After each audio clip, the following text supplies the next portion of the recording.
Mazur, who could have the right of commentary of the Quran? Only he whom Allah guides to the right meaning of the Quran. That is, as far as Allah is concerned, He knows whom He has taught the true meaning and whom He has not. As far as the people are concerned, they can't make a decision on this. Everybody has the right. Everybody who thinks he knows the Quran best, no other human being has a right to say, no, you can't teach because I know you're wrong. So the knowledge of one person does not deprive another person from teaching the Quran because the first person thinks he doesn't know the Quran. In all such matters, a verse of the Holy Quran is applicable, which reads, وَكَذَلِكَ زَيَّنَّا لِكُلِّ أُمَّةٍ عَمَلَهُمْ ثُمَّ إِلَىٰ رَبِّهِمْ مَرْجِعُهُمْ فَيُنَبِّئُهُم بِمَا كَانُوا يَعْمَلُونَ. Again, another verse which reads, كُلٌّ يَعْمَلُ عَلَى شَاكِلَتِهِ فَرَبُّكُمْ أَعْلَمُ بِمَنْ هُوَ أَهْدَىٰ سَبِيلًا. So in general, in principle, we can only say this much, that those who are ignorant people, they should not dare to teach the Quran. But to prevent them forcibly or to order them not to teach the Quran because you don't know is not the right of anybody.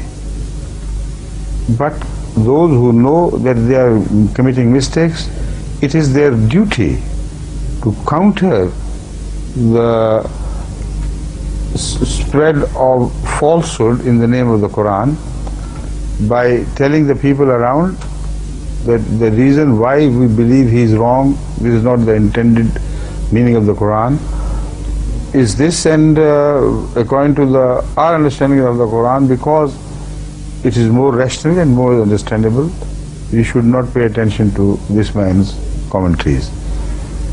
This is what has been going on throughout the history of the commentary of the Quran in the Muslim Ummah.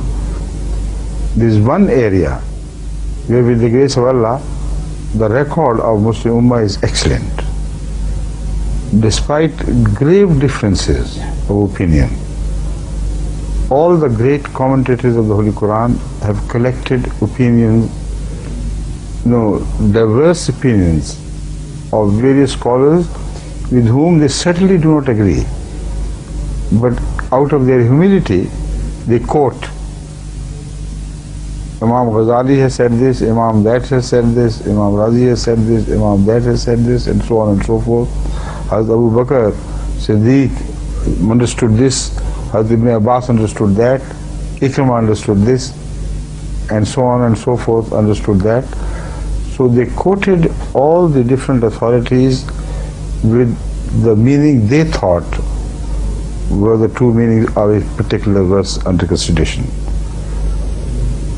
and then in the end gave their opinion and supported their opinion with logic.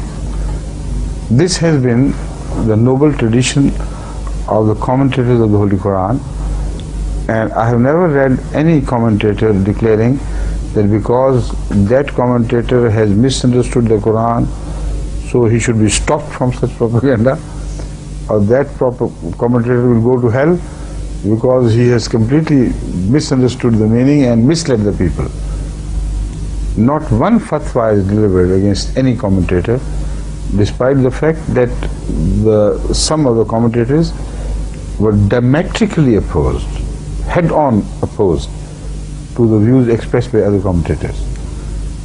This is ikhtilaf ummati rahmatun.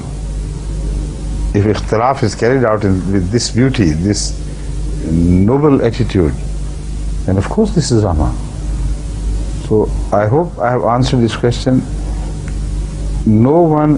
Everyone has a right to understand the meaning of the Quran as he thinks honestly the meaning to be. He may be wrong. Nobody has a right to stop him But if he is wrong, it is the right of everyone else to disagree openly and to bring out their arguments to counter the misunderstanding of this so-called commentator of the Holy Quran. It is Allah's job, it is the right of God only, the prerogative of God, to decide in the end who was right and who was wrong, and who was wrong willfully and who was wrong by mistake. Did you ask this question? All right? Thank you. Please.